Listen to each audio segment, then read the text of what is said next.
Welcome to One Tired Teacher, episode 121, How to Get to Real World Thinking Through Long-Term STEM Projects. Today, I'm so excited to have Clair from Vivify STEM back on the podcast. Clair is amazing.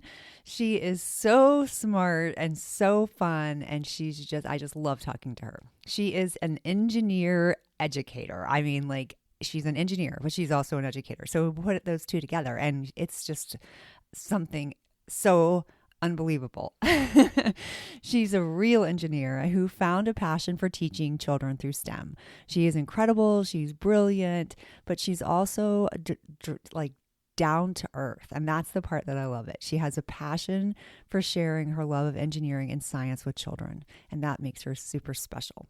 So if you have ever thought, how am I going to motivate my students to care about the problems in the world or inspire them to solve real world problems, then you will definitely want to stick around.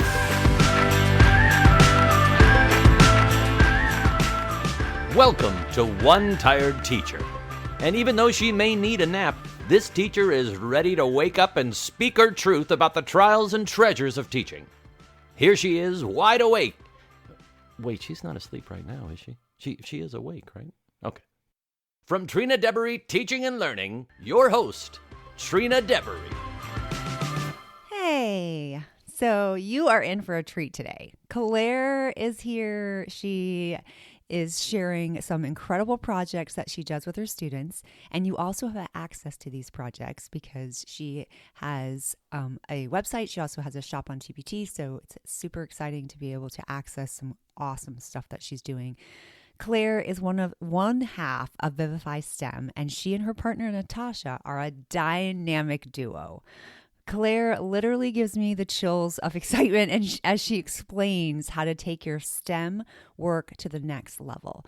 Clair is yet another amazing STEMCon presenter that you won't want to miss at STEMCon 2021 this year. And you can join us at trinadeberyteachingandlearning.com/STEMCon21. So, and I'll also link to it in the show notes. We really hope that you join us because it's going to be so incredible. And Clair is going to give you just a little hint of the awesomeness that is Vivify STEM. So I hope that you will join us, and I don't want to keep you in suspense any further. So let's get on with the show. So I'm so excited to have Clair back on the podcast from Vivify STEM, and we are talking all about long-term STEM projects. So welcome back, Clair. Thank you so much for having me. I'm excited. I'm excited too. I'm excited to have you. You were on, it's been like a year, right? Yeah. It's been a long time. It doesn't feel like it though. This year has been so crazy, but it feels to me like it was just a little while ago, although it probably feels like a really long time to you. It has been a long time. Well, you just create so much really good content that I feel like it's been a long time since I've actually been talking instead of consuming your podcast. So, yes. Thank you. That's very sweet. Thank you. Yeah. Okay. So let's talk about, first of all, tell my listeners, what does it mean as a long-term STEM project? So one of the main things, if anybody has ever followed Vivify STEM, is we really talk about how you can step through a STEM program. Because when I first started, it's really confusing if you're just getting started in STEM, because you Google it or go on Pinterest. You're like, okay, STEM education. What does that really mean? What should my kids be getting out of this? And you see everything from building a simple tower out of playing cards to a big robotics competition. I'm like, is this all the same? Like, do my kids need to start with robotics, or is it okay to just be like tinkering with Legos or having just a maker space? Is that okay? And so you realize that you don't need to freak out and buy all the fancy things and do these big programs, where you really need to just start out with simple stuff to build up those foundational skills. But eventually the hope is that you're able to take your students into a place where they're able to apply what they're learning in your classroom to something that looks like the real world. So that's what I'm really talking about when I say long-term STEM projects.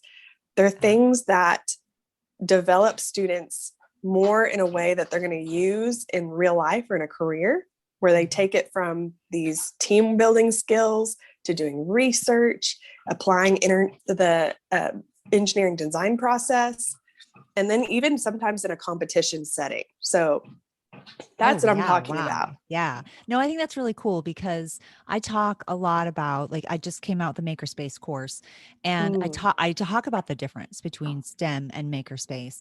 And one of the things that I notice when I'm talking to teachers is that they feel like they don't have enough time to go through the whole engineering design process, which that's the first part. Like, mm. that's the first step. And I'm like, okay, so we talk about how important it is to go back and revise and like reflect and readjust your perspective and learn from that, from all those things. But you're not only going through the whole thing, you're going even more beyond, because you're dealing definitely with real world problems, and also like projects and competition. I mean, that's like, wow. Well, and it sounds really intimidating, but honestly, it's really not once you get into it. Yeah. You don't have to have an engineering degree to be able to do these long-term projects. If you usually hear things like robotics competitions, and that Mhm. sounds really scary, and that's Mhm. even intimidating for me having a background in engineering. Like that's a lot to handle. But just even things like with my second graders, I just did an animal habitat project that took us 6 to 8 Cool. weeks to develop. But you Uh-huh. can do things with little kids that really brings in so much content Yes. that that is just so invaluable to them in a STEM program. Yeah. So I have a couple of long-term STEM projects that I'm diving into right now with some of my students, and I teach kindergarten through 7th grade. So Mhm. I have a lot of different levels, and I do STEM long-term STEM projects with 2nd grade all the way up. So you can do it with a That's exciting. variety of Yeah. learners. One of them that I'm really excited about that I'm doing right now is I'm actually partnering with the Open Wheelchair Foundation. And Oh, yeah, have you heard of them before? no, but this I can already, like, I'm inferring. So that's why I'm Yeah. already getting excited. Yeah. So what I really wanted my students to do is see how what you're doing in my class, you're not just learning these things and building cool projects, and this isn't just for a grade. I want you to see how you can use your skills to make a difference as a human. Like, how can you help people? Because that's what engineers do. Yeah. So I wanted them to have that experience, but it's hard to be able to do that with little kids, right? Mhm. So I found this organization called the Open Wheelchair Foundation, and they have plans for you to be able to build a motorized wheelchair for a child in need. Wow. So my 4th graders are actually cutting PVC and learning how to wire a motor and building it for this little girl that's in New York. And so we get to talk to that family and show them, hey, this is what we're working on this week. My kids are learning how to sew so they can make the cushions to go on this wheelchair. I mean, it is phenomenal. I have the chills. I have so the chill. I really do. I feel like it makes me want to cry, because not only it's not even like it's like a problem out in the world that you're trying to solve. It's a specific person that you've tied it to. Yes. So now it becomes really deeply personal.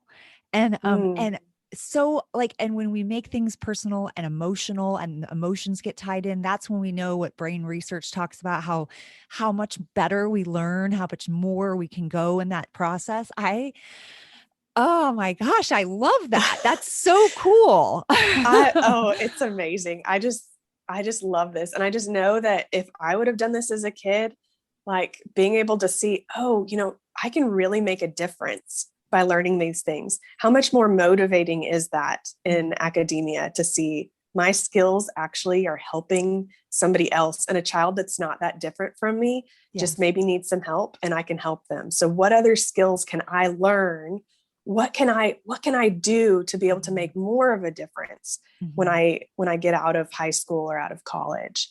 So Yeah. that's the impact I'm hoping to make, and I hope that's what we can do with all of our STEM programming, is be able to instill that into our kids. Absolutely. I think that it also, like, really softens, like, even as far as, like, if you feel like your end result fails in some way, doesn't work in some way, because you are emotionally connected with this person. Yes, it might hurt more, but it also motivates you to figure it out. Like, I'm going to Oh, figure this yeah. out because I have to do it for this particular person.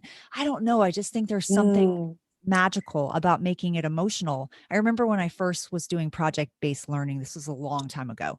And when it was very new and we hadn't even really talked about it. And I had just finished my master's in education technology and media design. Mm. And I was like, the kids had to transform apathy into engagement and reading in the area of reading. And that was their big question or big challenge. And when my second graders had to work with these kindergartners, we interviewed them at first because we needed some baseline data. Oh, Yeah. And then when we met several students that were like, I hate reading. And my kids were like, I'm going to change that. And it was, yeah. And they were so driven that because they had specific kids in mind that I don't know, it made such a difference. I just think that the wheelchair, that's the same kind of thing when we do those kind of yeah. things, when we do those kind of projects. Okay. So what are some pros and cons of a long-term STEM challenge? Because I think, or project really, because I definitely think for me, I would immediately think, and it's not a con, I wouldn't want to do it, but it would be something that I would have to think about as a classroom teacher. And that is I feel like I would need to be really well planned. And so it would not be okay, I'm going to throw this together really quickly. I feel like I'd have to be very intentional in my plans, which would require a lot of time to plan that kind of a project. And then maybe I might feel like I'm not getting to other subjects, but that's when the integration comes in. So, okay, those are Exactly. mine too. So So you talk. no, I think you're exactly right. And I think the cons are also the pros, like you're Yeah. saying. So you do need to be really intentional or be really flexible, because you may Mhm. start on some part of the project and be like, oh man, my kids really need to do more research. So we're going to have to take another couple days because they're just Mhm. not finding all the information they need to move on. So there's stages of a long-term project. The kids need Yeah. to understand the problem and then do research in some form, and Mhm. then be able to have some sort of design aspect, and then being able to present it, or then that also could be where the competition comes in. So that can look like all sorts of things. Yeah. But the great thing, like you said, is that it's multidisciplinary. So Mhm. what I like to do is talk to the other teachers and be like, hey, because I'm a STEM teacher, I'm in Mhm. a silo. So I can talk to the regular classroom teacher and be like, hey, I'm wanting to do this project. Do you have anything that you're going to teach on this? Or maybe I can take some of your ELA stuff off of your plate. Mhm. And so I can also take time from where they normally would be in class Yes. learning something specific and doing worksheets on Yes. On informational whatever it text or is. yeah. Mhm. Yes. And I could say, well, let me take that from you and let me put it into my project. And Yeah. so that has been amazing. And the regular classroom teachers also love that, because then they don't Mhm. have to teach that too. Yes. So yes, it can be so much fun. Another benefit is that you're able to bring in real world experts. So if it's a design competition, like one thing that I like to do is these colony competitions where Mhm. students build a colony on the moon or on Mars. And then Cool. they do this competition where these student teams that built their different colonies that show different technologies and how they're going to get food and water and energy. And then I have engineers or scientists from industry come and be the judges. So not only Oh. are they able to help the kids in giving them feedback, Mhm. but also talk about what they do in real life. And the kids say, oh, I really enjoyed learning about this technology. And you actually do this in the real world. Like maybe I Yeah. could be what you are. Yeah. So there's just so many different applications that, like with the wheelchair program, you take these learning things and you take it outside of the Yes. student. So instead Yes. of having this internal weight of my grade, I got to get past this so I can do something else. It's you take it outside and they're Mhm. like, oh, I can do this for somebody else, or I can do this after college Yeah. because I did it as a student. As a And I, student, yes, I've had some experience with that. I had a taste of it, and it's giving kids yeah. those experiences that they don't get, that we don't give them very often. And when they get Mm. those kind of experiences, then they can see themselves doing that in the real world, and it becomes so much more like relevant and important for them. Oh, so true. And I think I that's so mean, important. yes. And also a benefit that we have to mention, even though what the true benefits are what it does for the student, but also this is really helpful for your school if you do these kind of things, Mhm. because your principal will love it if the community is involved and see, Yeah. oh, our STEM program did this big event and we had industry people coming in and things like that. So Yeah. it's also really good for your job in that way, No, you're job right. security. It's PR. No, it's true. And those are the Mhm. kind of things that sometimes you probably don't even ask in advance. You kind of Mhm. set it up and then you're like, look what's coming. And then they are like, oh, that's great. Yeah. That is so true. Yes. Because I can see myself being like, okay, can we do that? And then them being like, whoa, and then back and forth, and then getting frustrated. But instead, like coming to them with, yeah, look what's happening. So, That is a great point. And actually I just did that. So I'm doing two big projects right now. One is the wheelchair and another one is a high altitude weather balloon launch. Have you ever ooh, seen one of these before? no. Okay. This is like the most incredible experience for students. You have to do it with older kids. I'm doing it with fifth and sixth graders, normally do it with middle school. And we launch a weather balloon. So it's Uh-huh. this 6-foot diameter balloon filled with helium. It's carrying a payload that carries a science experiment as well as a flight data computer. So it takes temperature, pressure, all sorts of different kind of measurements. We also attach a GoPro camera so it can film, Oh and then my it goodness. travels up to 100,000 feet. You can see the curvature of the earth, like it's at the edge of space. Wow. This balloon, because of the pressure difference, this balloon expands from 6 feet in diameter to 30 feet before it pops. And then it travels back down to the ground and it has a GPS tracker on it.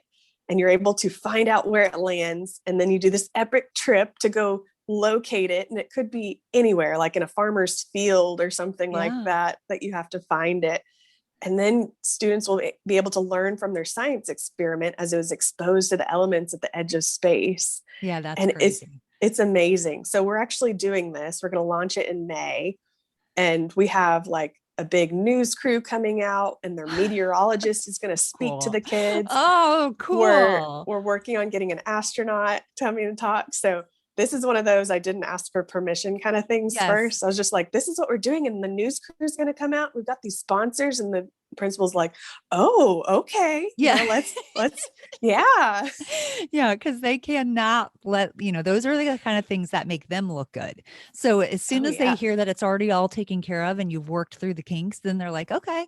And they don't have to really think about it. They just show up and, you know. That's right. That's right. That's so exciting. That's unbelievable. Okay, so when it pops and lands, is it like, how can you make sure that it's not like really super far away from where you are? That is a great question. So there's actually a way that you can calculate how far it's going to go based Okay. on the wind conditions at different Uh-huh. altitudes. So I actually ran it the other day just to see, hypothetically, if I launched today, where would it end up? And I live in North Texas, Uh-huh. and it would have ended up in Arkansas. So it would Oh, not, yeah. that would be a little bit far. So I'm hoping that we'll get a day that there's a certain wind speed that we're not going to launch over. Mm-hmm. And so we'll be able to make sure it's within a driving range of like an hour Okay. and a half, because that could get Yeah. real crazy and Yeah. also dangerous. So there's a lot of FAA requirements we have Mhm. to follow to make sure that we're not in danger of any airplanes. And my Oh, husband's a yeah. pilot, so he's really concerned about that too. So Yeah. we'll make sure that we're legal and safe. Yes, that's unbelievable. How do you get materials for things like that? Like a Great. GoPro? Like Yes. how do you do that? So the main things, you can build all of this and just order a balloon, but that's Uh-huh. kind of a lot if this is your first time. So Uh-huh. there's actually a website that has these balloon kits. It's high altitude balloon experiments, highaltitudescience.com. And they have an actual kit that you can buy that has the balloon, it has the payload, it has the parachute, has a flight data computer. The only thing it doesn't have is a GoPro camera. So all you'd have to do is attach that and then attach a science experiment if you want to do that, and you're good to go. That's So unbelievable. that makes it pretty easy, and it's Yeah. an epic experience. Yeah, that's crazy. I love that. Okay, so how do you like what would be a suggestion? Where would someone start if they wanted to do a long-term project? Like what would be a good place to start? Because obviously they probably wouldn't start with this one. So Yes. or Yeah. maybe they would. Maybe they just I are don't gonna know. Go jump in. big. Go big or go home, right? Yes. Well, it kind of depends on what your objectives are. I think Mhm. you would need to really think through, like this year when I was trying to figure out how do I want my kids to learn how to be problem solvers to help Mhm. people. And so that's when I searched for an organization that does things that we could do. Mhm. So you can do it that way. You can talk to other industries or organizations in your area. So maybe even engineering design firms, or Mm. my sister is an orthotics and prosthetics practitioner. And so I talked to the hospital she worked for and say, hey, we have a 3D printer. Are there any prosthetic devices that maybe my kids can print that could Yes. help a child or something like Uh-huh. that? So I think reaching out to other organizations, just saying what I'm trying to do and have other people help you brainstorm Yeah, is really great. that's a good Another idea. thing is looking at the standards and objectives that your school wants you to teach, and say, well, Mm. how can I take this standard and make it into a bigger project? So Yeah. like animal habitats, that's the one I do for second grade. Uh-huh. That's something that a lot of people teach. You make the Yes. diorama. That's really cool. So I was looking in ways that I could make that even bigger. And so they Mhm. had a way that they could move their animal within their habitat without touching it. So they made it more of a design challenge where there was a problem they needed to solve. Yeah. But they needed to do research. They also had to do different animals. See if you can bring technology into something you already do. Just Mhm. add more to it to make it a bigger project. So Yeah. even with the animal habitat projects, their presentation was what I brought technology into. So we had the kids have a So green cool. screen, Uh-huh. and they presented in front of a green screen so that it looked like they were inside their own habitat when they were That's giving their so cool. presentation, Yeah, I which love is that. so cute because they Yeah. had kids were like, there's a lion chasing me. And Yeah. then they're like, lions like to eat, da da da da da. Yeah. Go into the, so you could do all sorts Oh, of that's so things. cool. Yeah. Yeah. I love green screen. I used to have so much fun with my kids with that. Oh, Yeah. so fun. Yes, loved it. I had like a whole wall that was I had, but I mean, I just used the butcher paper or whatever the paper that you get Yeah. in that you have like available to you as a teacher. And so I made the whole wall green. You could see just a little bit of like where the paper overlapped, but not really. Uh-huh. And it worked really well. And we did it with, I had iPads. So we did it with that. And it was oh gosh, it was so fun. There's so much that you can do with that. It was so, Oh so yeah. fun. I Yeah. I'm love just getting into it. yeah, it's really, I just think it's really cool. I mean, I used it a lot within ELA stuff with like them telling about their story or them writing and then having things in the background, stuff like that. But the habitat thing is a really good idea. I did it with the human body because we had to study that too. And so someone had found this giant thing of a heart. And so like while they were talking about it, yeah, it's behind them. And it's like, oh, it was crazy. It was Oh so my yeah, goodness. it was crazy because it was like a video. So it was like, ba-dum. So it was, it was crazy. Yeah. Wow. Yeah. It was, I imagine this like magic school bus moment where the kids are like yes. inside the Yes. human body. Yeah. Yeah. So Yeah. there's another long-term project you could do with You're that. right. That's Yeah. That's that's fun. a that's amazing. And you have a lot of really cool stuff that people can look at too, like to do things. So I will link to you in the show notes because Sure, appreciate that. if they need some help, they need a little bit of hand holding. So which is Yes. totally okay. Yes. Yes. So yeah, that's the one thing to add. Like if you're new to this, Yeah. you don't need to start from scratch because that can No. be really intimidating. So everything that we have that we're showing, hey, this is like a colony competition, or even the weather balloon. We have a whole guide on that. Like we've That's done cool. this like for 7 years. So That's unbelievable. We've worked out all the crazy first year teachers, all that stuff. Yeah. Cause that's great. It's going to happen. For sure. So where can my audience find you? So we have a website at vivifystem.com, and you can find us there. All right. That's so exciting.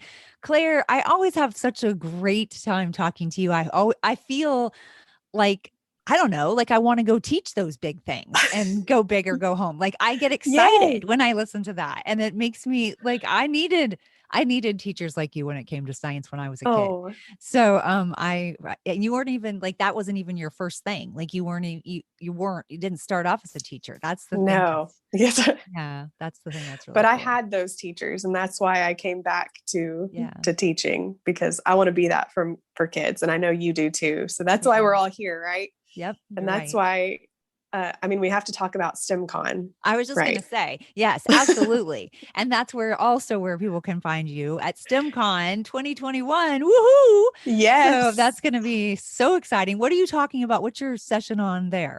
So long-term STEM projects. You can find out more information on this topic there. Yes.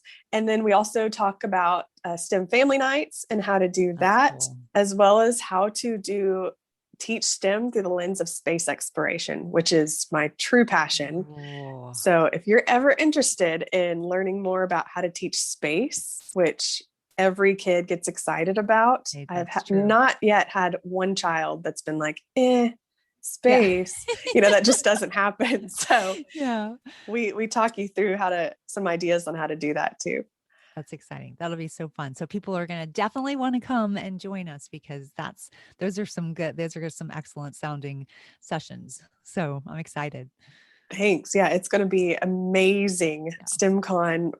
I don't even know how we're going to top it this year, but no, I know we are. And that's what's incredible. I know. I think we're up to like, what is it? Over $19,000 of like prizes that you can have the ability to win. That's insane. What was last year was like 4,000 or something like that. Yes. So when she rates that, like our host Carrie Tracy, when she writes the prizes are up to this, it like blows my mind. I know. I'm like, well, so it's like you're buying a raffle ticket for however much it is. I mean, I don't even know. It's like pocket change at this point compared to what you're going to get. You're buying a raffle ticket. You're like guaranteed to win the lottery is what I feel like. Yeah. Yes. Because you get your money back just in the resources you get alone, the free resources. Yes. That doesn't even mean if you didn't win anything.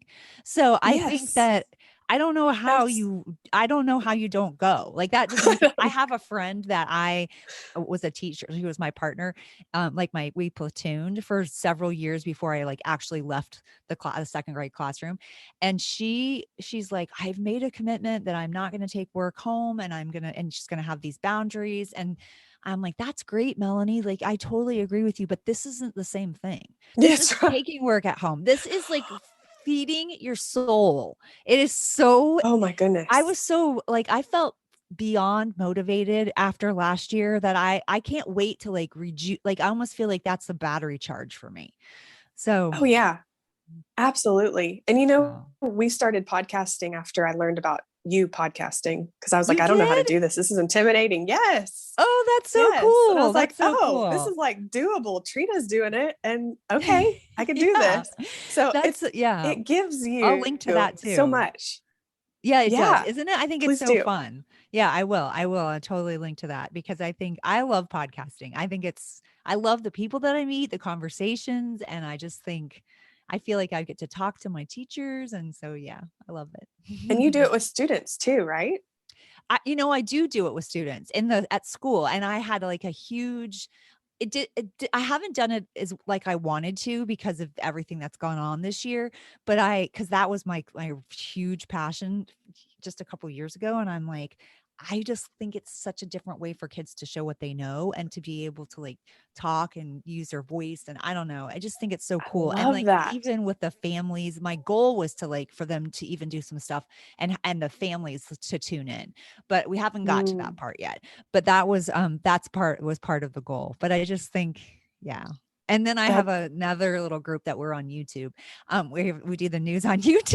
Yeah. And what? it's don't look it up. It's so it's so embarrassing. It's but I shouldn't say that because they're working really hard. But it's yeah. That's It's fun. incredible. Yeah, we do the news on YouTube.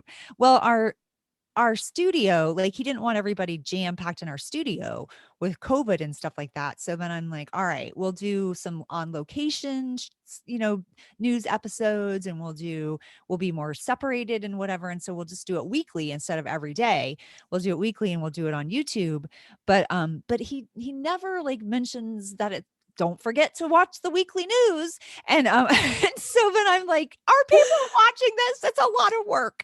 Yeah. I'll watch it. You don't want to watch it. You'll be like, what in the world? So but we have a green room. So we do still, yeah. So we do have like things that are in the background, but it's been, yeah, it's not like I envisioned that either, but everything, it just takes time. I'm That's not right. a very patient person. I want it to be like some spectacular news show and yeah, but it's all right. It'll get It'll get there. there. Yep. That's right. Not yet. So anyway, so thank you, Claire, for coming on and sharing your expertise. And it's always great to talk to you. Well, thank you so much, Trina. And thank you so much for sticking around. Isn't she unbelievable? She's so unbelievable. I'm going to link to all of her great stuff below in the show notes. So check her out, Vivify STEM. It's just incredible. It's so incredible. And I'm also going to link to my podcasting school for teachers because we talked a little bit about podcasting. I did a workshop on podcasting school for teachers. It was live, but now you can catch like the replay of the workshop, and I am going to link to it. I have it on my website, but it's also available in my TPT store. I'm putting it in my TPT store. So if you want to grab it there as well, you can do that. It's Podcasting School for Teachers. And I talk to you about how you can use podcasts in the classroom, as well as how to do podcasting in your classroom, how to actually teach the kids to podcast and use it like as an alternative way of showing what they know or getting word out to parents or teaching one another different subjects. And it's such an incredible thing to do with kids. So I have that available as well. That'll be in my TPT store too. But the thing that is the most important is that you don't miss out on this incredible, incredible experience that's coming in the middle of April, and that is STEMCon 2021. You are going to love it. Claire is just one of the examples of the amazingness that's going to take place. She's a great representative of that. So if you want to join us, make sure to come on over.